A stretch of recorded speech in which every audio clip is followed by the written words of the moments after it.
Hello students, ये chapter polynomials का board में आया क्वेश्चन है 2024 में स्टैंडर्ड के पेपर में। पॉलिनोमियल हमें दिया है P x x square minus 5x plus 6।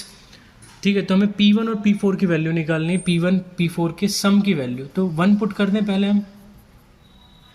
तो जहाँ जहाँ x है वहाँ हमें 1 रखना है, x की जगह 1 रखेंगे तो यहाँ भी x की जगह 1 रखेंगे। 1 माइनस 5 प्लस 6, तो 1 प्लस 6 7, 7 माइनस 5 कितना हो जाएगा 2। अब फिर हम x की जगह 4 रखेंगे क्योंकि हमें P4 भी निकालना है। तो 4 का स्क्वायर माइनस 5 इंटू 4 प्लस 6।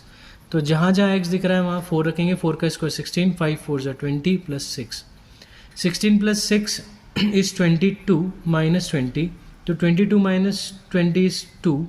अब P1 प्लस P4 निकालना है, मीन्स 2 प्लस 2 विच इज़ 4।